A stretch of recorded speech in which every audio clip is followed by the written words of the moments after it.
Assalamualaikum warahmatullahi wabarakatuh.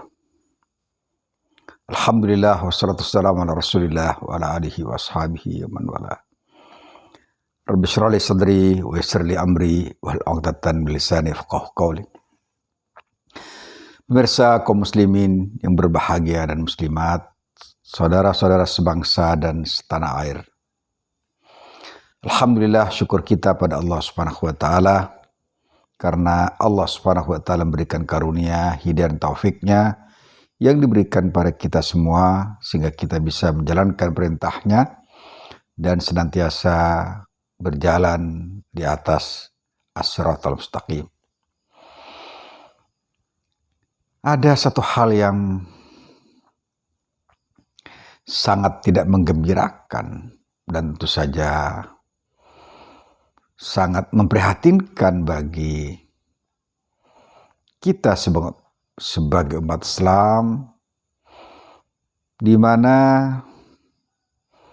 terjadi sesuatu yang kadang kita malu melihat tontonan yang tidak layak untuk ditonton dan tidak ada tuntunannya. Tatkala ada seorang penceramah misalnya, atau katakanlah seorang ustadz yang berselisih paham, berselisih pendapat, berselisih pikiran dan persepsi, dan bertengkar tentang apa yang disebut dengan mungkin honor, mungkin amplop, dan pasti isi amplopnya ya. Kemudian menjadi konsumsi publik. Rasanya kurang sedap gitu. Kurang sedap untuk didengar, kurang sedap untuk jadi berita, kurang sedap untuk disaksikan, dan rasa-rasanya ada yang memalukan gitu.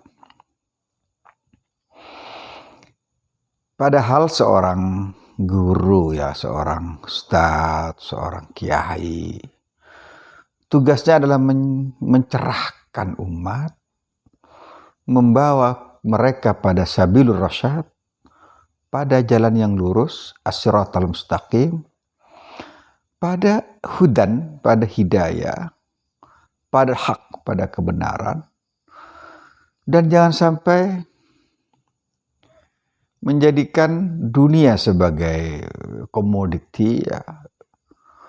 Dunia menjadi rebutan di kalangan ustadz, kalangan kiai, di kalangan mubaligh, di kalangan dai, yang sebenarnya hal seperti itu kadang-kadang memalukan, bukan hanya dirinya sendiri, tetapi bisa memalukan para dai, para mubaligh, para ustadz yang selama ini berjuang betul-betul untuk mencerahkan, menjadikan umat bisa meniti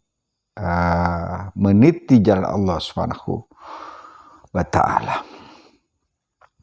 Sungguh-sungguh sangat memprihatinkan apabila ada seorang kiai atau seorang ustadz yang menarib gitu. Jadi dia ceramah dengan tarif tertentu, kan kalau tidak maka tidak akan jalan, kalau tidak maka dia ketika selesai mungkin menggerutu. Padahal Allah SWT tegas ya, ittabi'u man la yas'alukum ajran wa hum muhtadun. Allah menyatakan, ikutilah orang-orang yang tidak meminta, yas'alukum ajran wa hum muhtadun. Tidak meminta, tidak mengemis. Dan mungkin bisa disebutkan tidak menarget tarif ya. Muhtadun, dan mereka itu adalah orang-orang yang mendapat hidayah. Tarif bertarif inilah yang kadang-kadang menimbulkan cekcok di antara mubaligh atau dengan jamaahnya, yang kemudian masuk ke ranah-ranah yang bukan ranah kebenaran, tapi ranah hukum dan caci maki di antara mereka.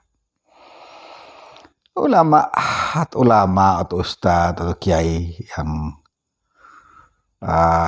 mata batinnya bukan lagi mata kebenaran, tetapi mata amplop, itu sungguh membahayakan bagi dirinya sendiri, karena dia menjadi tidak ikhlas karena Allah, menjadi tidak jurus untuk kebaikan umat, bukan mencerahkan umat, sehingga hatinya terus menanti bayaran, menanti honor, menanti kontrak, menanti transaksi dan seterusnya. Apalagi kalau misalnya ada kasus, ada 2 undangan berbeda, kemudian sang ustadz begitu diundang pada tanggal yang sama, tapi kemudian tarif satunya lebih besar, kemudian dia mengambil yang lebih besar. Itu apalagi ya, penyakit apalagi kalau sudah sampai sebatas itu gitu. Apapun alasannya tidak dibenarkan ya, tidak dibenarkan dan tidak layak, tidak pantas, tidak cocok, tidak proporsional, dan tentu mengecewakan, memprihatinkan, dan memalukan. Para ustadz dan mubaligh, para da'i, memang mereka hidup untuk memberikan pencerahan. Hidupnya harus untuk memberikan pencerahan. Bukan untuk menjadi selebritis, kemudian untuk dikenal publik dengan vulgarismenya. Bahkan ada disebutkan bahwa akan datang suatu zaman ya, ketika saya berguru pada Kiai Mufassir, beliau mengutip sebuah perkataan yang mengatakan akan ada suatu zaman di mana orang yatazayyanu linnas, mereka itu berhias, berpakaian hanya semata-mata untuk manusia dan menaikkan tarif dengan pakaian yang oke banget, kemudian dengan tongkrongan kendaraan yang wah gitu, sehingga dengan demikian tarif dakwahnya menjadi naik.